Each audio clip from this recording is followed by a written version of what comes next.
Hi, this is Jill with Braveheart Workshops, hoping that you're having an amazing day today.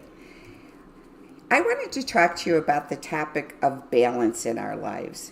So many times in my life, I can say that my life gets very out of balance. And one thing that I have used to help get in balance is a tool that I put together several years ago that I learned about when I was in treatment for my eating disorder. And what I did is I created a Excel column spreadsheet. One side of the spreadsheet says the word binge, and on the other side it says restrict. And so in life, I believe, in treatment, when I was in treatment for my eating disorder, I got diagnosed with the eating disorder of restrictive avoidance disorder / binge eating. And what that consisted of is many days I'd wake up in the morning, rush to work, and run out the door and not eat breakfast. And then I'd get busy at work, and it would be all of a sudden like 2 p.m, and I had not even eaten lunch. I hadn't stopped to eat lunch. And so by the time then I would get home, which was generally around 6 or 7 o'clock at night, I would come home ravenous and walk in the door and eat, like, say, a 10-ounce steak or an 8-ounce steak, a big baked potato, and a huge plate of vegetables. And within 30 minutes of eating, then I might grab a bag of popcorn. And then maybe 20 minutes later, a couple of clementine oranges, and then maybe a yogurt. And so I just would always feel empty inside and never full enough. And so as I started to do my own recovery and treatment, I recognized that the two opposite, two words, restrict and binge, had a lot to do with each other when my life is out of balance.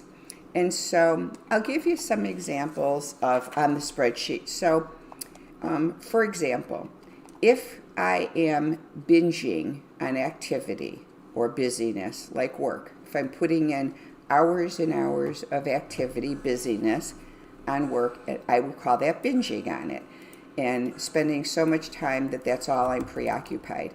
So then in order to get in balance, sometimes what you have to do, and what I found I had to do, is look at that, slow it down enough to say, what am I restricting? Am I restricting exercise? Am I restricting feeling my emotions? Am I restricting food because I'm so busy I'm not taking time to prepare a meal and have a healthy food plan? So that's one example. The other would be, let's say the word is I'm restricting free time and play. And so am I restricting myself from having free time and playing?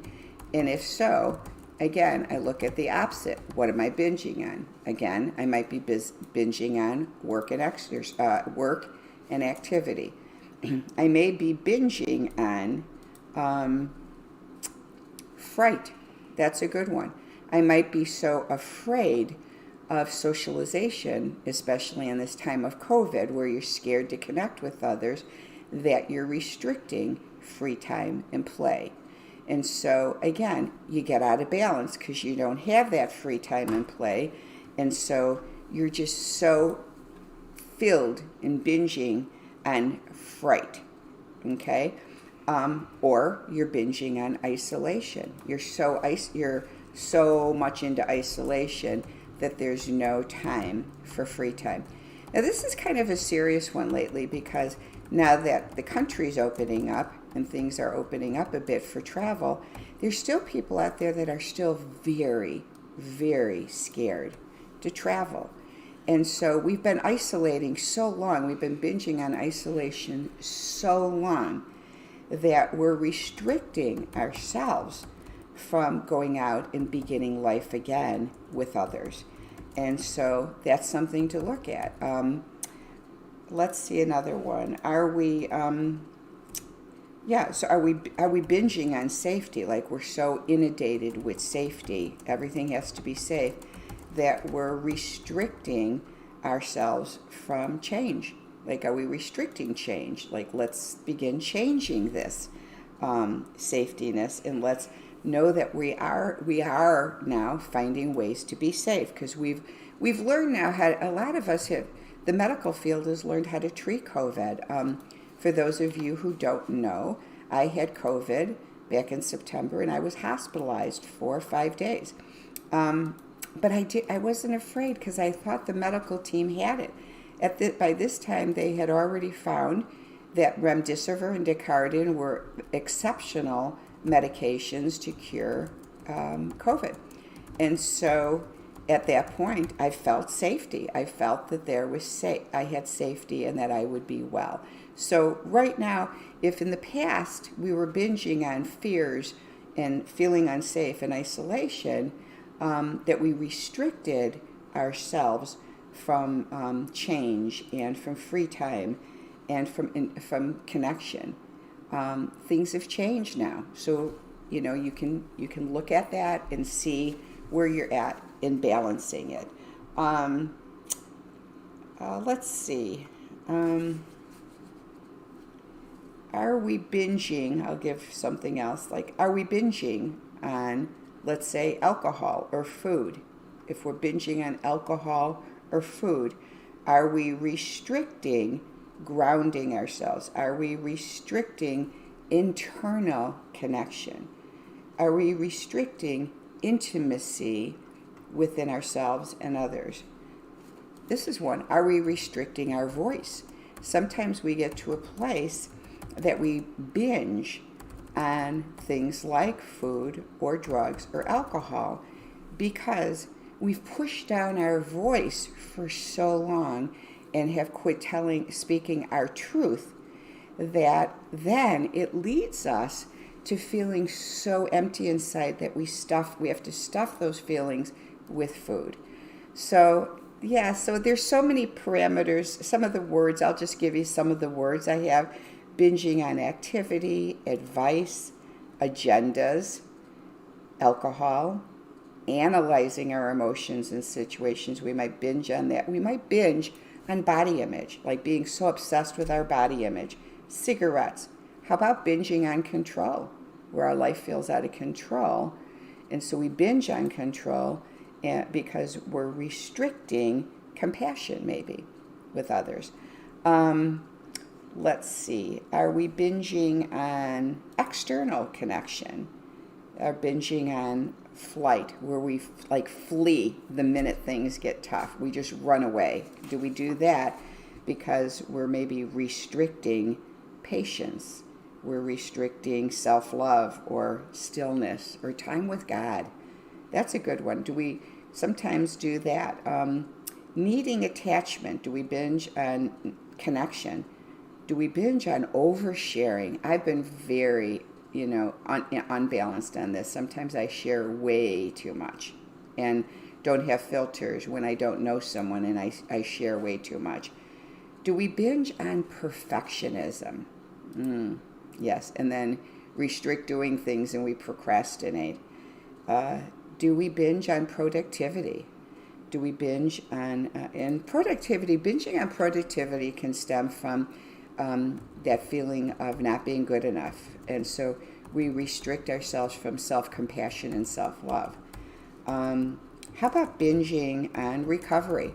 Like we just do so much recovery that we don't know how to be balanced in life and just live. Like we restrict living because we're so much into recovery mood, or like a lot of us, this is a good one that you might resonate with, is how many of us have been binging on Zoom group education, that we've restricted so much just free time and stillness because we're taking this class and we're taking that class and we're doing this and we're doing that so that we can build up our business, but yet we've restricted so much time alone and with God that all the education in the world is leaving us unbalanced in our life. So I know that I've done this, so I'm asking you, have you done this as well? How about binging on urgency, like, it's hard for you to wait. This is a good one. With eating disorders, one of the things they suggest is not weighing yourself except maybe once a quarter, and even then, because realistically, a scale is for fish. It's not for human beings. And so, we all know if we're losing weight or if we're gaining weight because our clothes will feel tight or loose.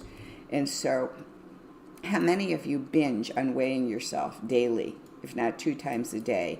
And we do that, and then we restrict ourselves again from food. Like, that's a good one. You weigh yourself to decide what you're going to eat for the day. Now, so that's really being out of balance.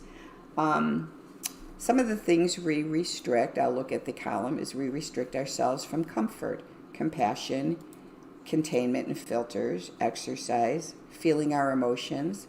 We might restrict ourselves from change, from food, from free time and play, from grounding, internal connection, intimacy, meditation, our voice, patience.